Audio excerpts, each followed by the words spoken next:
the first thing we're gonna do is go over here to the power distribution center.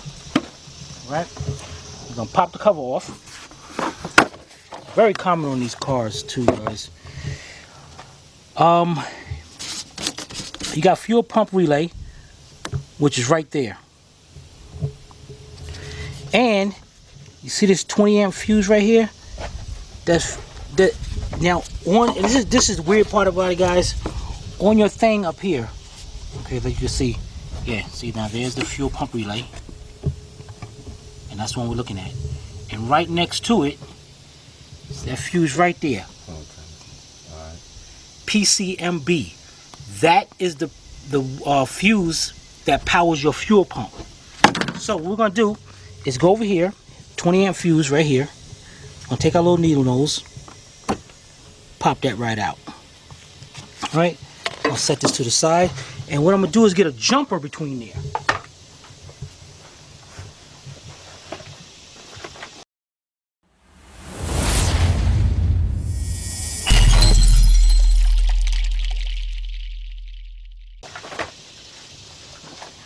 And you see this right here, this little thing you can buy online, and it eliminates the fuse. So I'm gonna put this right in there, and it gives me this wire up here, which I'm gonna show you what it means. Now the next thing we got to do is jump this vehicle because the battery is dead. And what we got here, and I'm not gonna go into detail on details on this, guys, yet, because me and Billy Bob been using it, and we want to make sure we use it a few times, at least 20 times, before we do a review on it and have you buy it. It's one of those little jumpers. I'm not even gonna go in with the name brand or nothing. All right, but to hook this up, very simple.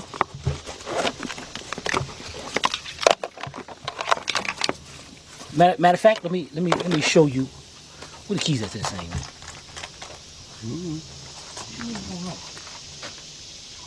Okay. Let me show you that it's dead.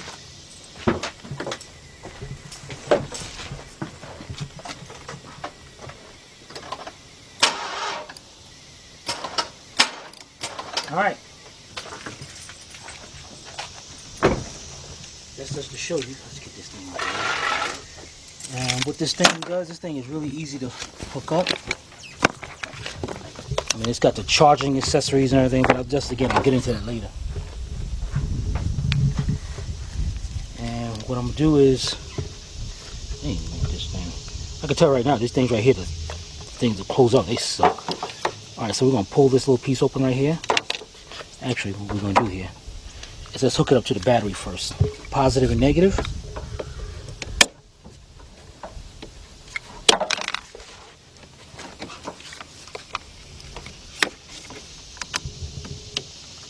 Okay.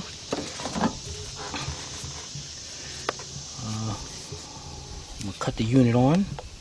We got a full charge. I'm not even going to go into it with you guys yet. I'll show you when it comes time. Open this up, plug it up. Alright, just set it down right there. Make sure we got a good connection. Now let me start this truck up.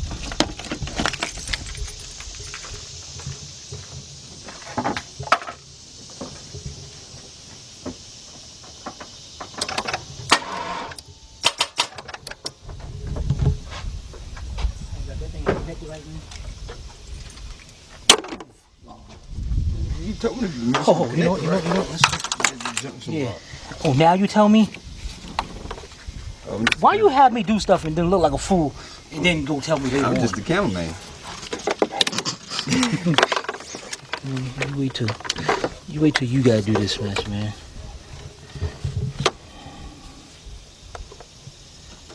Okay.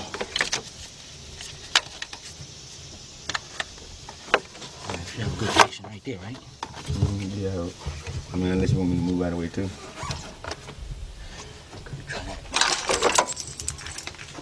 Watch this thing. You're a funny dude, man.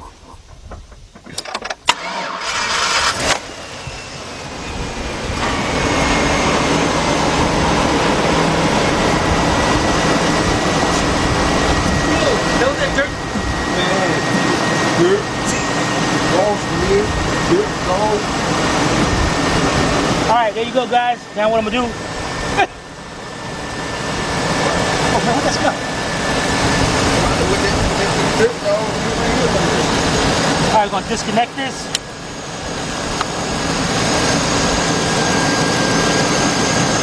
All right, now what we're gonna do a current ramp. What we'll do is get my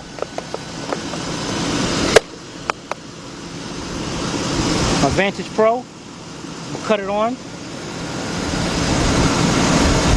Guys, I'm not gonna go into the specifics with this because a lot of DIYers, you're not gonna go out here and spend this kind of money on this machine, but we will do one on an oscilloscope, like $99. You definitely want to check that out.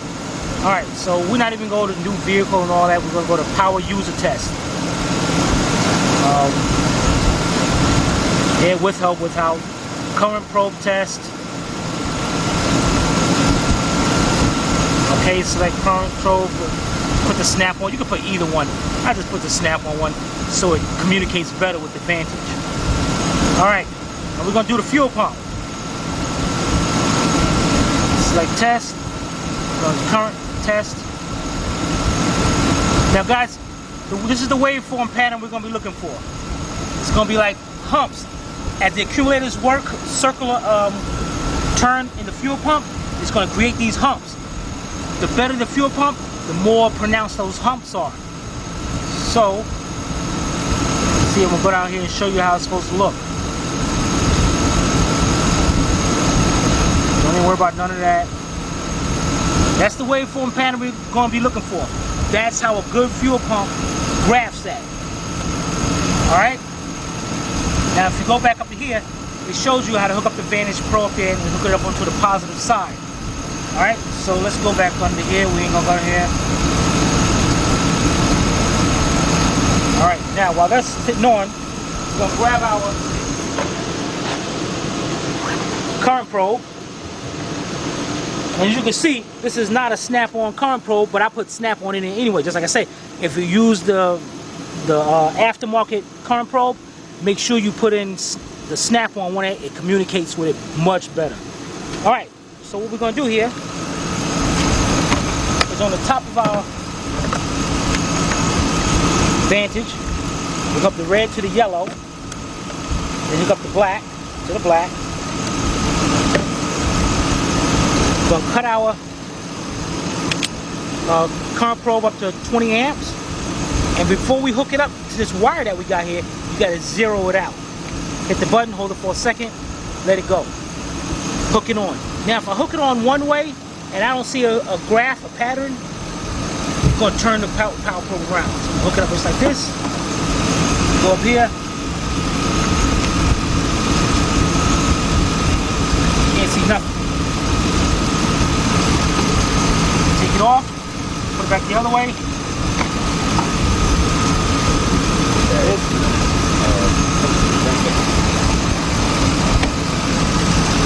Damn, man.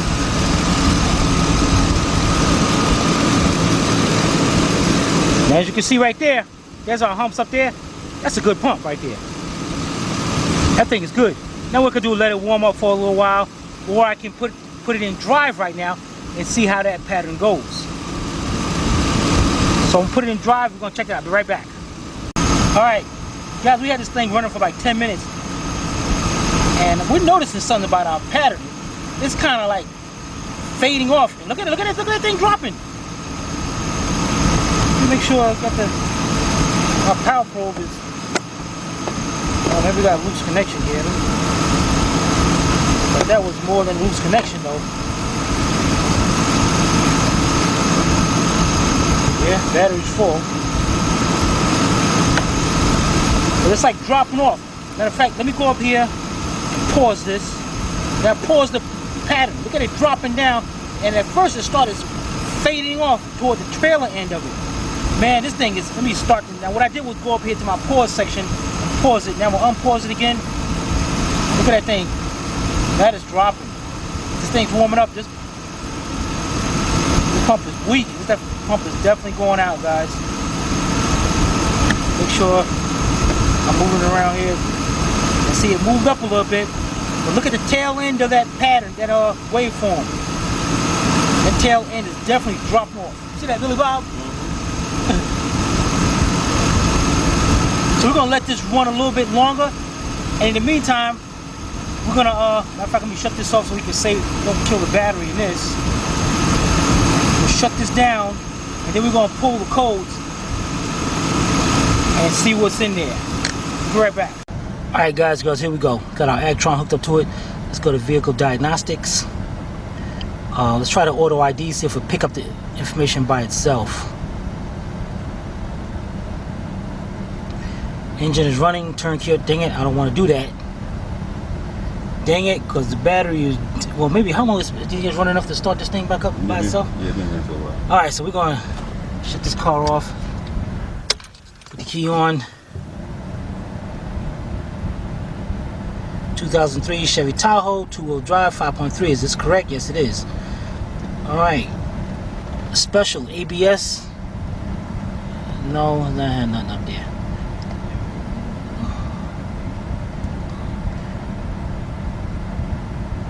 Okay, we got ECM. We got 3 codes. Let's hit it right there. Random cylinder misfire. Evaporator emission system vent control circuit. Evap circuit. PO300, same thing. 1380 misfire detected. Rough road. Data not available. Rough road. What the hell that supposed to mean? All right. So, guys, let's check this out now. Whoops. Let me see if this thing's. Dang, it just started up. No. Now, let's talk about PO300. That is one difficult code to diagnose and to explain. But luckily you're in the presence of Astral, so we can explain this very easy to you. Now, a PO300 you can get from a vacuum leak, you can get from a bad fuel pump.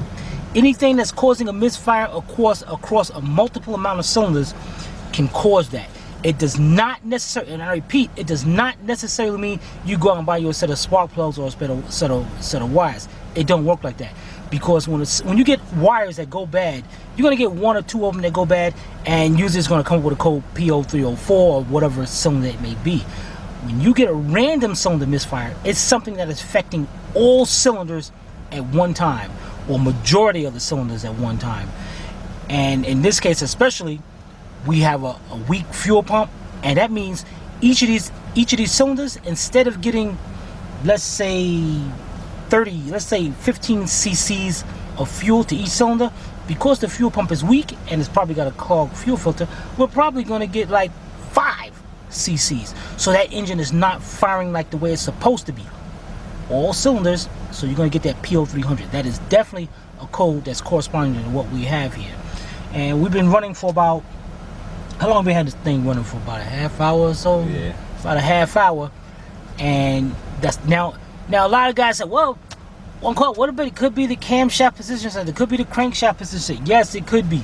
But you want to go with the obvious. You don't want to sit here and start second guessing things and changing parts for no reason like a lot of these guys do. Alright? Oh, you might want to let them know the intake will cause it to have a right, see you the man. See, I like that. This guy good when he want to be, man. I mean, he don't let him fool you when he say, I'm just the cameraman. Man, me want to smack him with that camera. He ain't the cameraman. This guy know what he's talking about. Just like he said, an intake manifold gasket leak can cause a random cylinder misfire because you're sucking in more air, and no matter how much fuel that car is given, it can't compensate for that big air leak from that intake, especially if it's leaking between cylinders. A blown head gasket, even though you might not feel it at low idle, you might have a blown head. That's a lot of things that can cause a random cylinder misfire. Best is just got to take a process of checking it out. Definitely want like a smoke test to check for leaks and all that.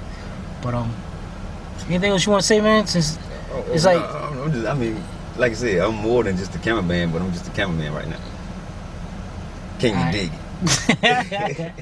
All right, so we're gonna go back there, cut back on our advantage because we've been running longer now, and we're gonna see what kind of graph pattern we get on this fuel pump now. All right, be right back. All right, check this out, guys. because I'm not comfortable with the way I'm diagnosing this, because I know a lot of you guys are do-it-yourselfers and you don't got time to be spending no $3,000 for no snap-on machine. You just don't got the time. So I'm gonna show you something. Don't tell nobody this. Don't tell no shop this. This is just between me, and Billy Bob. Because Billy Bob just showed me this little trick. Check this out. All right. What we're gonna do here is disconnect our little thing here, right? And let me go get my guys. Let me be right back. I'm going to get my multimeter. You want to definitely have a multimeter with digital capabilities, not analog, digital. All right, be right back. All right, guys, here we go. Check this out. I'm going to get you a multimeter. All right, and you want to put it on the amp scale, just like you're checking for a short in a vehicle. We'll set on the amp scale. We'll set it on DC.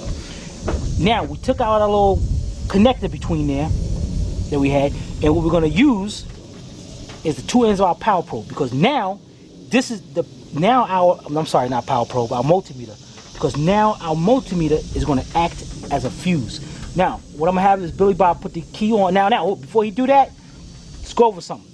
A good fuel pump, without even putting any load on it and in good operating condition, it should pull about 4, maybe 5 amps of current. So we're going to check this just like this, and that way you get to check this by just using your multimeter instead of trying to spend $2,000 on a machine or taking it to these shops. Going to charge you $80 just to check it. All right, so I'm gonna have him put the key on. Now we're gonna stick our points between that. Now see, right now I got a negative sign in there, so that means I got to reverse my terminals, and I'm just going across the two ends of the fuse. Gonna go like that. Have them start it up. You see already, I got like 7.5 amps right there. I know this fuel pump is going bad because that's well above the amperage it should take. Because of the load it has on it, it's pulling that many amps. Now, what I'm gonna do is, while it's running, Billy Bob's gonna come out here and he's gonna give you a closer look on how I got this jump between the fuses, between the fuse terminals.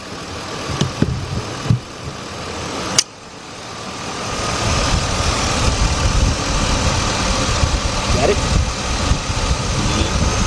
All right, you see how I got it?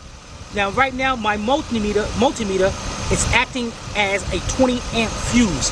So, which means if I let this go right now, this vehicle should shut off, right? But before I do that, look back up here at our amps. We're like 7.5, 7.2, 7.3 might as well. Disconnect it. Watch me. Go back to the hand. Disconnect it. Car shuts off. So I was using that as my fuse, and that's pulling a lot of amperage. So I am 100% positive right now. But what we're going to do now is hook back up our... Hold on, I want you to get ready to start it up in a second. All right, start it back up. All right, now we got our Vantage back on. I was looking over here at the camera stand. I forgot you had to... All right, so now let's cut our Vantage back on.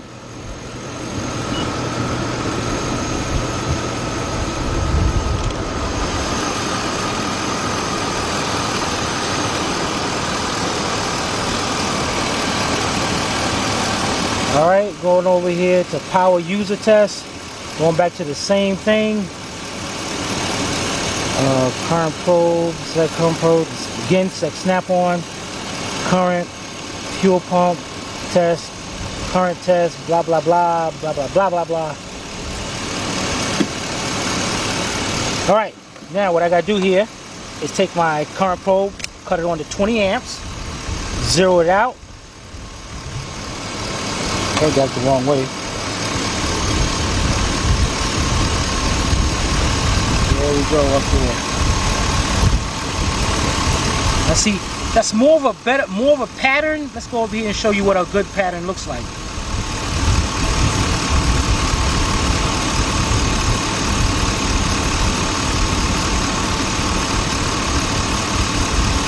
Okay, now you notice the humps on that is equal on both sides.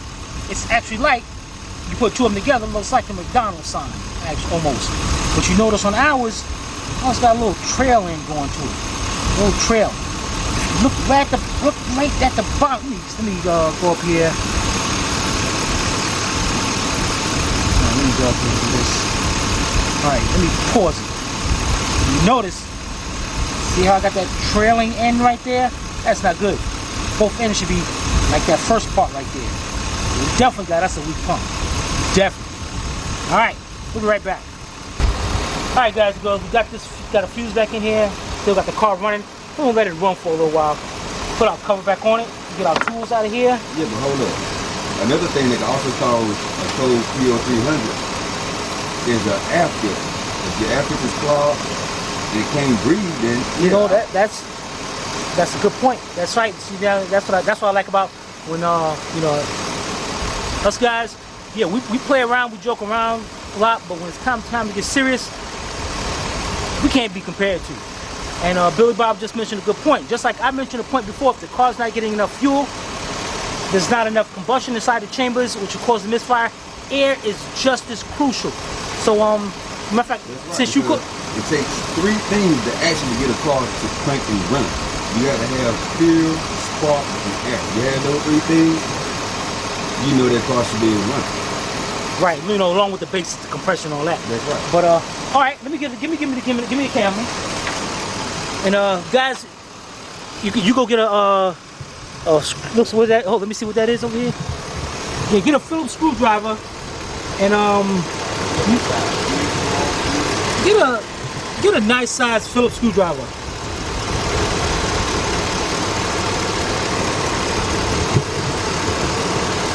That's a good point. Very good point. Whew. All right. Now to change the air filter in this, or to remove it, what we got here? We got 4 Phillips bolts, or you could use a flat. You still have the indentation to use a flat. Make sure it's a wide flat. You don't want to use something narrow to strip it out. So I'm gonna go ahead on and remove the bolt. I'm just gonna pull this hose back. See this one down here? Okay. Go ahead on and loosen that as well. Yeah, another one over here.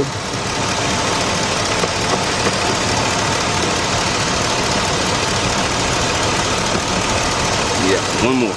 And take notice to how big the end of my Phillips screwdriver is. It's not a narrow, you know, pretty nice size screwdriver. I don't have any slippage in it. You don't want to mess it up. So, you know, this is gonna cause a cold if it ain't already in there. And right now it ain't in there, so it's gonna cause a cold because I'm getting ready to open it. As long as we keep that connected, it'll be good. Let me hold that open. That air filter looks pretty good from right here.